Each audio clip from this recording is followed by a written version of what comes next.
하나님은 죄에 대하여 즉각적으로 심판하는 분이 아닙니다. 우리가 잘못할 때 곧바로 벼락을 내리고 벌을 내리시는 분이 아니라 충분히 오랫동안 기다리고 참고 인내하시는 분입니다. 그러나 그렇다고 해서 그 인내가 무한정 계속 길어지는 것이 아니라 죄에는 반드시 임계점이 있어요. 하나님 오래 참으심이 이렇게 끝나면 반드시 심판과 징계가 임하는 순간이 있다는 것입니다. 지금 여름철이라서 장마 기간에 하수구를 한번 생각해 보십시오. 평소에는 퇴적물이 조금 쌓여 있어도 별 문제가 되지 않습니다. 그러나 그것을 제때 치우지 않고 내버려 두면 장마철에 폭우로 인하여 물이 역류하기 쉽고요, 도로가 침수되어 심각한 피해를 가져올 수 있습니다. 죄도 이와 같다라고 생각합니다. 우리의 마음과 속, 그 다음에 우리의 삶 속에 쌓여있는 죄의 퇴적물을 정기적으로 회개와 참회함으로 씻어내지 않으며 어느 순간 터져버리고 만다라는 것이죠, 내 안에. 그래서 죄를 정기적으로 뭐 해야 돼요? 회개하고 참회함으로 이 죄의 퇴적물을 씻어내므로 말미암아 죄의 임계점에 차지 않도록 계속 만들어야 된다는 거죠. 왜 그러냐면 그래야 우리의 신앙과 가정과 교회에 또는 사회에까지 큰 피해가 임하지 않기 때문이라는 겁니다. 말라기 시대의 제사장들과 백성들은 바로 그 죄의 임계점을 넘어섰다라는 겁니다. 그 증거가 뭐냐면 1장에서 본 것처럼 예배를 가볍게 여겼다라는 거예요.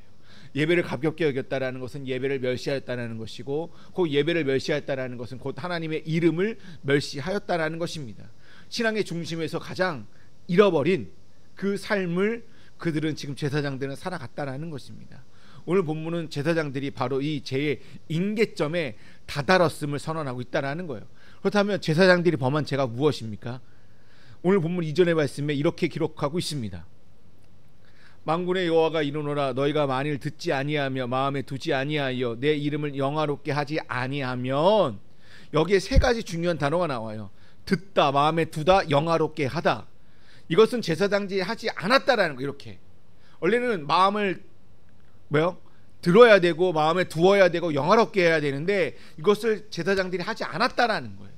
그럼 이건 역으로 가면 제사장뿐만 아니라 오늘 우리도 만인 제사장설에 입각하여 우리도 제사장이란 말이에요. 각 가정마다.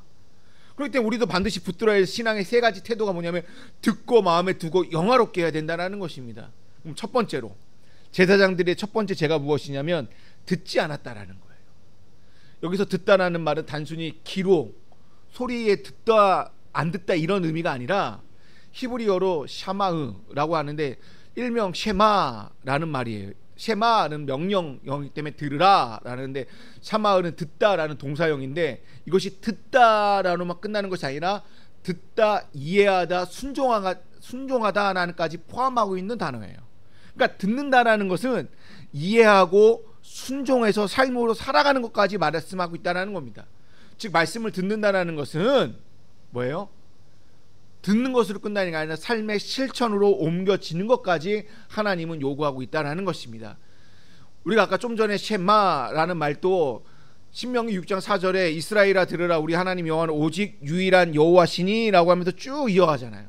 여기서 들으라, 쉐마, 이게 뭐예요? 단순히 청취하라는 게 아니에요. 그 뒤에 있는 말씀에 순종하여 삶을 너희가 목숨 걸고 지키라는 거예요. 근데 제사장들이 뭐 했다라는 거예요? 듣지 않았다라는 거예요. 단순히 하나님의 말씀을 무시했다라는 게 아닙니다. 그들은 하나님의 말씀을 알고 있었어요. 근데 순종하지 않았다라는 거예요. 귀는 열려 있었으나 귀로만 들었지 마음으로 듣지 않았다라는 거예요. 마음이 닫혀 있었고 그 다음에 몸으로, 삶으로 따르지 않았다라는 겁니다. 그럼 우리의 신앙에도 한번 적용해 볼까요? 말씀을 많이 듣는 것이 중요한 것이 아니라 들은 말씀이 우리 삶 속에 순종으로 연결되는가가 중요하다는 거예요. 예를 들어 보면 예배 때 설교를 듣습니다. 또는 성경을 읽으면서 하나님의 음성을 들어요. 또 기도 중에 다가오는 성령의 감동의 소리를 듣게 됩니다. 실제 행동으로 설교와 하나님의 음성과 성령의 감동하심이 실질적인 내 삶의 행동으로 이어지지 않는다면 우리는 말라기 시대에 사는 제사장과 다를 바 없다라고 생각합니다. 고로 우리는 들은 말씀을 삶 속에 적용하기 위하여 습관적 예배가 아닌 감동이 넘치는 생활 예배자로 나가기 위해서는 듣는 신앙에서 순종하는 신앙으로 나가야 되는 줄로 믿습니다. 두 번째로 제사장들이 잘못한 게 무엇입니까? 마음에 두지 않았다라고 되어져 있습니다. 본문에서 마음에 두지 않았다라는 말은 단순히 무관심했네 라는 말이 아니에요. 히브리어 언어로 보면 마음에 두지 않았다라는 말이 마음에 새기다, 명심하다라는 뜻을 갖고 있어요. 그렇기 때문에 새 번역에서는 마음에 두지 않았다라는 것을 명심하지 않았다라고 되어져 있어요. 그러니까 명심하다라고 번역해 놓았다라는 거예요. 국어사전에서 명심하다를 찾아보니까 중요한 것을 마음속 깊이 새겨 결코 잊지 않는다라는 의미를 갖고 있다라는 거예요. 그러니까 말씀을 들을 때 단순히 지식적으로 이해하는 데 멈추는 것이 아니라 그것을 내 인생의 원리로 붙잡는다라는 것이 명심하다라는 의미예요. 성경적으로 말씀을 내 영혼에 각인하여 삶의 기준으로 삼는다라는 것입니다. 신명기 6장 6절 말씀에 이런 말이 있네요. 오늘 내가 내게 명하는 이 말씀을 너는 마음에 새기라 라고요. 마음에 새기래요. 마음에 새길 때에 이 새긴 말씀이 내 가정과 삶과 일터에 흘러가게 돼 있다라는 거예요. 말씀은 귀로 듣는 순간 사라지는 소리가 아니라 마음에 새겨져서 우리의 사고와 가치관과 행동의 기준이 되어야 된다라는 것이 명심하다라는 거예요. 그러나 제사장들은 뭐 했다라는 거예요? 듣기만 했다라는 거예요. 명심하지 않았다라는 거예요. 말씀을 가볍게 여겼다라는 거예요. 자신의 욕망과 습관이 더 중요한 기준이 되었다라는 거예요. 말씀이 기준이 되고 말씀이 가치관이 되어야 되는데 그들은 말씀을 듣기만 하고 실적으로 명심하지 않고 자신의 욕망과 습관이 명심으로 새겨서 그것의 기준으로 삼아 예배를 드렸고 하나님 앞에 나아갔다는 의미예요. 제사장들은 하나님의 말씀을 단순한 지식으로 들었을 뿐 마음에 깊이 새기지 않았다는 얘기입니다. 그 결과 삶은 변화되지 않았고요. 예배는 형식화되었고요. 결국 하나님을 멸시하는 자리까지 이르게 되었다는 것입니다. 오늘 우리에게도 적용해 볼까요? 우리에게도 동일한 위험이 있을 수 있습니다. 성경 말씀을 내가 마음에 새기지 않으면 세상의 가치관이 지배할 수 있어요. 어제 밤늦게 아들이랑 와이프랑 셋이 이야기하는데 마음이 좀 아팠어요. 와이프도 아팠고 오늘 오면서도 얘기하는데 우리의 삶이 아이에게 세상의 가치관을 너무 심어준 것 같다라는 느낌이 들어요. 돈, 물질 너무 이렇게 치우쳐서 대학도 좋은 데 가야 되고 그래서 좋은 직장 그래서 나는 돈 많이 벌 거야 그래서 잘 떵떵거리면서 살 거야. 그게 나쁜 말은 아닌데 그 다음이 없다라는 거죠. 그러니까 아내와 저의 비춰지는 모습이 세상의 가치관에 너무 지배된 모습만 보여준 것이 아닌가. 그래서 이런 모습이 우리 아들에게 반면교사돼서 이렇게 나타난 것이 아닌가라는 생각이 들어서 마음이 좀 아팠습니다. 아무튼 말씀은 여러분 보십시오. 말씀을 새기지 않으면 우리는 얼마든지 세상의 방식으로 채워질 수밖에 없다는 거예요. 그렇기 때문에 매일매일 뭐 해야 되냐면 말씀을 되새김질해야 돼요. 그리고 예배는 되새김질을 할 때 예배가 형식화되지 않습니다. 매일매일 말씀을 묵상하고 말씀을 새길 때에 삶의 나침반이요 말씀이 되기 때문에 말씀대로 살아갈 수밖에 없다라는 거예요. 그것이 그대로 자녀들에게도 이어지는 줄로 믿습니다. 세 번째는 제사장들은 하나님의 이름을 영화롭게 하지 않았다라는 것입니다. 영화롭다. 우리가 몇 주 전에부터 계속 영화롭다라는 얘기를 했어요. 히브리어로 카보드, 존귀하다, 존중하다라는 말로 1장에서 썼어요. 근데 이 단어가 원래 무겁다라는 뜻에서 출발합니다. 그러니까 하나님을 존귀하게 여기고 무겁게 대하는 것이 하나님을 영화롭게 하는 것이라는 것이죠. 한 번쯤은 다 들어보셨을 겁니다. 웨스트민스터 소요리 문답 제 첫 번째 문답이 이렇게 되어있습니다. 사람의 제일 되는 목적이 무엇입니까? 거기에 대답이 사람의 제일 되는 목적은 하나님을 영화롭게 하고 영원토록 그를 즐거워하는 것입니다 라는 거예요. 한 번쯤은 이 얘기를 다 들어보셨을 거예요. 하나님의 이름을 영화롭게 하지 않는다라는 것은 하나님을 가볍게 여기는 것을 인생의 주변부로 이렇게 밀어내는 거예요. 내가 하나님을 영화롭게 하지 않는다? 내 삶에서 하나님을 자꾸 내 뒤로 이렇게 밀어낸다라는 의미라는 거예요. 제사장들과 백성들 하나님의 중심을 두는 대신 뭘요? 자기 만족과 편리함을 중심에 두었다라는 거예요. 하나님의 말씀을 중심에 두는 대신에 거기에다가 더 엎쳐서 자기의 편리와 만족을 중심에 두면서 예배를 드리고 하나님 앞에 예물을 드렸다라는 것입니다. 그러니까 그 결과 어떻게 돼요? 자꾸 얘기하잖아요. 예배가 형식화되었다라고요. 마음은 떠나버렸다라고요. 제사장의 가장 큰 사명이 무엇입니까? 예배를 드리는 자들이잖아요.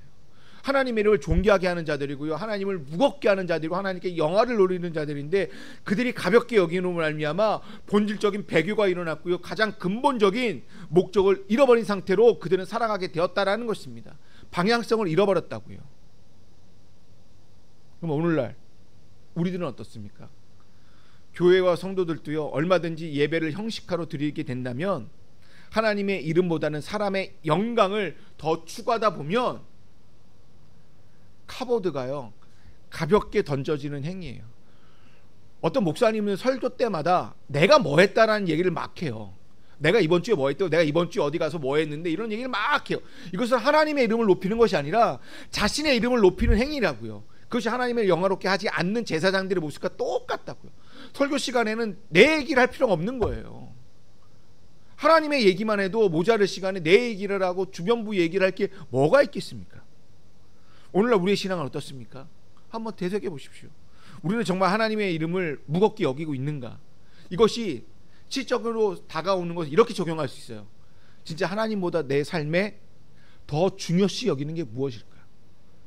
하나님보다 더 중요시 여기는 내 삶에 우상이 자리 잡고 있는 것이 무엇인가를 한번 물어본다면, 내가 진짜 하나님을 영화롭게 여기고 있는가, 영화롭게 여기고 있지 않는가를 대번알 수 있다라는 것입니다. 하나님이 2절 후반부에 이렇게 말씀하셨어요. 아까 읽지는 않았는데 그 말씀에 나왔는데, 내가 너희에게 저주를 내려 너희의 복을 저주하리라 라고요. 복을 저주한대요. 여러분, 성경에서 저주는 우리가 생각하는 불행, 고통을 의미하지 않아요. 하나님이 원래 주신 복을 누리지 못하는 것이 저주예요.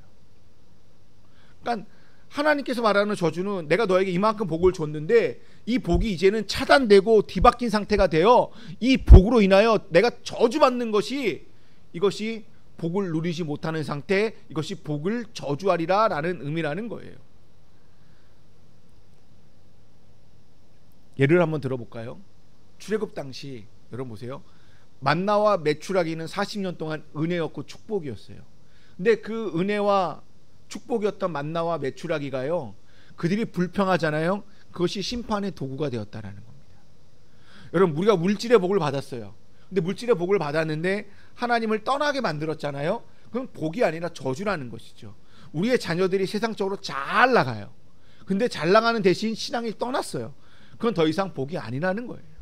하나님께서 나에게 건강을 주셨어요. 근데 그 건강으로 인하여 하나님을 찾는 것이 아니라 세상을 찾고, 세상의 유흥을 찾고, 세상의 즐거움을 찾는다, 세상을 더 사랑한다, 그것은 복이 아니라 뭐라는 거예요? 저주라는 얘기예요. 하나님께서 우리에게 원하시는 것은 복 자체에 안주하라는 것이 아니라 복을 주신 그 분을 바라보라는 거예요. 내가 너에게 물질의 복을 줬고, 자녀의 복을 줬고, 건강의 복을 줬고, 그의 복을 줬다면 그 복을 주신 하나님을 바라보라는 것이 그 복을 바라보라는 얘기는 아니라는 거예요. 그러나 제사장들과 백성들은 하나님을 영화롭게 하지 않았기 때문에 하나님은 그들의 복을 저주로 바꿨다라는 겁니다. 오늘도 마찬가지라는 거죠. 오늘 우리에게 주어지는 물질, 건강, 그 다음에 가정, 교회의 축복이 불순종 속에서 이것이 복이었다면, 이것은 뒤집어서 우리에게 올무와 멍해가 될 수 있음을 기억하셨으면 좋겠습니다. 이제 3절 말씀을 보실까요? 보라, 내가 너희 자손을 꾸짖을 것이요, 똥 곧 너희 절기의 희생의 똥을 너희 얼굴에 바를 것이라. 너희가 그것을 함께 제하여 버림을 당하리라. 여기서 전반부에 나와 있는 내가 너희 자손을 꾸짖겠다라는 말이 나와요. 여기서 자손은 후대를 의미하는 것이 아니라 씨요, 씨. 내 자손의 씨. 이 말이 뭐예요? 내가 너희 자손을 꾸짖겠다라는 말은 너희 집안의 씨를 말라버리겠다라는 경고예요. 이스라엘 자손에서 가장 큰 축복은 하나님의 언약의 표징으로서 가문에 존속하는 것이고, 그것이 자손 대대로 아브라함에게 주어진 축복이 내 자손이 바다의 모래처럼 많게 되겠다라는 그 자손의 그 축복을 받는 것이 이스라엘 백성들에게 가장 큰 축복이었다라는 거예요. 그런데 하나님께서 그 씨를 끊어버리겠다라는 거예요. 하나님의 그 언약적인 축복을 더 이상 누리지 못하도록 만들어버리겠다라는 거예요. 여러분 보십시오. 이거를 제사장한테 한번 적용해 보십시오. 제사장은 세습이 돼요. 세습이라는 말이 좀 그렇지만 제사장은 제사장 가문만 제사장이 될 수 있어요. 근데 이것이 지금 누구한테 하는 말이에요? 제사장들에게 하는 말이잖아요. 그러면 너희 집안에 이제 제사장이 나온다 안 나온다? 나올 수 없게 만들겠다라는 거예요. 대대로 이어지는 그 제사장 가문을 내가 씨를 말라버려서 경고하겠다. 그것이 대표적인 게 엘리 가문이에요. 엘리 가문은 하나님께서 저주를 하는 말미암아 그 씨가 말라져서 아히멜렉 이후로, 솔로몬의 아히멜렉 이후에 그 제사장 이후로 완전히 단명하고 말았던 저주가 임하게 되었다라는 것입니다. 즉 그 씨를 끊어버리겠다라는 것은 뭐예요? 후손의 삶과 축복까지 내가 끊어버리겠다라는 얘기예요. 이게 얼마나 무서운 말씀입니까? 오늘날 교회도 마찬가지죠. 교회가 하나님을 경외하지 않을 때 다음 세대를 잃어버릴 수 있다는 것입니다. 지금 한국교회의 가장 큰 위기는 2030 세대들이 이탈했다는 거예요. 왜? 지금 기성세대들이 믿고 있는 신앙의 모습을 보면서 다 이탈하고 말았다는 거죠. 이것이 단순한 사회 현상이 아니라 하나님께서 우리에게 보여주신 엄중한 경고라고 생각합니다. 이것을 작게 적용하면 부모인 저희가 하나님을 영화롭게 하지 않으면 우리의 자녀들은 불신앙의 길로 걸어갈 수 있다고 생각을 합니다. 가정에서 부모가 믿음을 전하지 못하고 교회가 다음 세대에게 말씀을 전하지 못한다면 그것은 오늘 본문에 있는 것처럼 자손을 꾸짖는 심판의 말씀이라고 생각하셨으면 좋겠습니다. 마지막으로 충격적인 말씀, 이제 똥똥거리는 얘기입니다. 너희 절기에 희생의 똥을 너희 얼굴에 바르겠다라고 나와 있어요. 원래 제사 때 드리는 희생 제물의 내장과 똥은 이 진 밖으로 내버립니다. 그리고 불살라 버리는 게 원칙이에요. 근데 하나님 뭐라고 말씀하시냐면 너희 제사 자체가 부정하고 너희가 드리는 제사의 장인 너희들도 부정하니 그 똥을 너희 얼굴에 지금 발라버리겠다고 얘기하는 거예요. 제사장 얼굴에 그 더러운 똥을 바르겠다는 것은 수치와 모욕의 극치를 내가 너에게 주겠다라는 거예요. 제사장의 얼굴에 똥을 바르겠다는 것은 너 이제 더 이상 뭐 할 수 없다? 제사장직을 감당할 수 없게 될 거야. 너는 더러운 얼굴로 뭘 할 수 있겠어? 너 그 얼굴로 하나님 앞에 영광 돌릴 수 있겠어? 아니야. 너 이제 제사장 아니야. 너는 내가 너에게 수치를 준 것처럼 너는 세상에서도 수치와 모욕감을 얻게 될 거야 라는 얘기가 똥을 얼굴에 발라버리겠다는 얘기예요.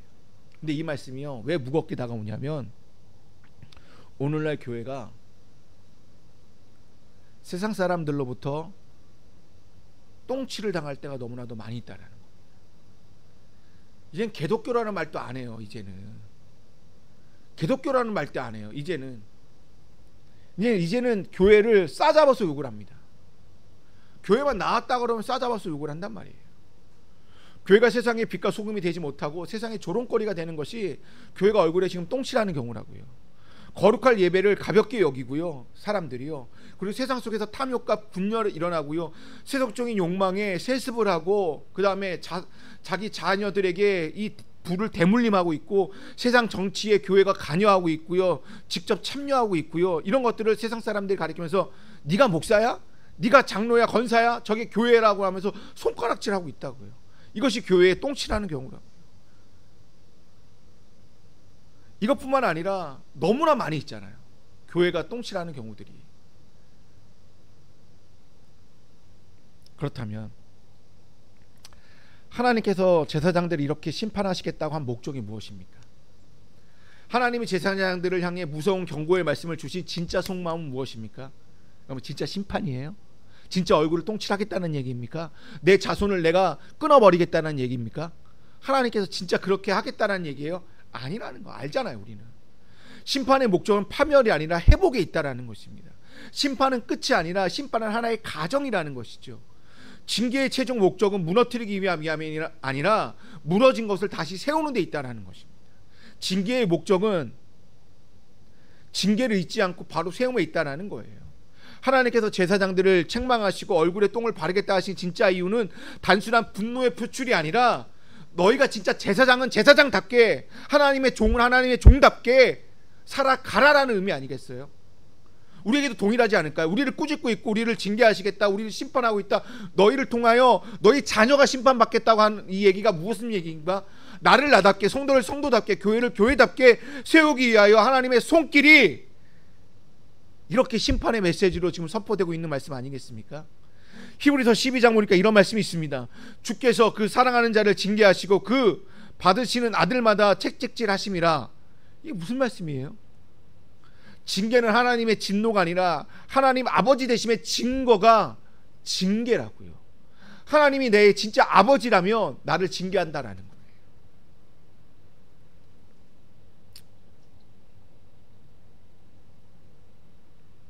옛말에 질정이라는 말이 있습니다. 한자어가 이렇게 돼요. 꾸짖을 질자에 바를 정자. 잘 쓰지 않는 단어인데 이게 오늘 설교의 제목이에요. 회복해 하는 질정, 회복하는 질정, 이런 말. 이 뜻이 뭐예요? 꾸짖어 바로 잡는다. 하나님 오늘 우리에게 주시는 말씀은 단순한 정죄가 아니라 저는 질정이라고 생각합니다. 우리의 잘못을 꾸짖는 이유는 우리를 버리는 것이 아니라 우리를 회복시켜서 우리를 올바로 세우기 위한 질정이라는 것이죠. 우리를 낮추시는 이유는 무엇입니까? 다시 온전히 세우기 위함이라는 것이죠. 그러므로 심판은 나를 향한 하나님의 사랑의 표현이라고 생각하셨으면 좋겠습니다. 하나님의 심판은 세상을 향한 공의를 세우기 위함이고 자녀를 향한 하나님의 사랑의 손길로 이해하셨으면 좋겠습니다. 하나님께서 오늘 이 시간 나를 심판하신다, 하나님께서 나에게 지금 질정하고 있다라면 나를 바로 세우시려는 하나님의 간절한 부르심이라고 이해하셨으면 좋겠습니다. 이제 말씀을 마치겠습니다.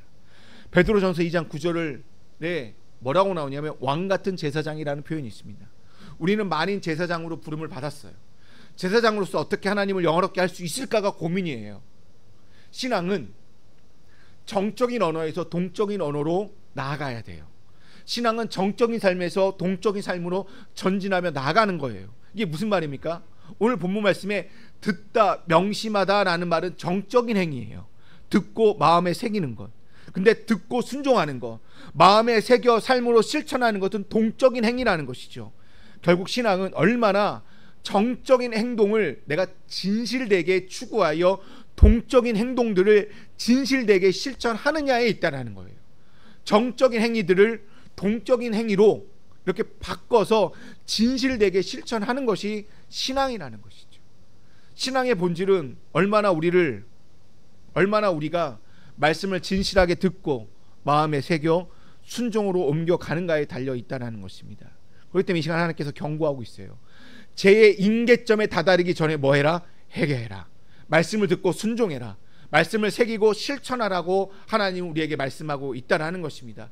죄의 임계점에 다다르기 전에 회개하고 참회하여 하나님의 이름을 높여드려서 하나님의 이름을 무겁게 드러내는 저와 여러분이 다 되어 하나님의 질정에 그 부르심 앞에 임하는 저와 여러분이 다 되시기를 주님의 이름으로 축원드립니다.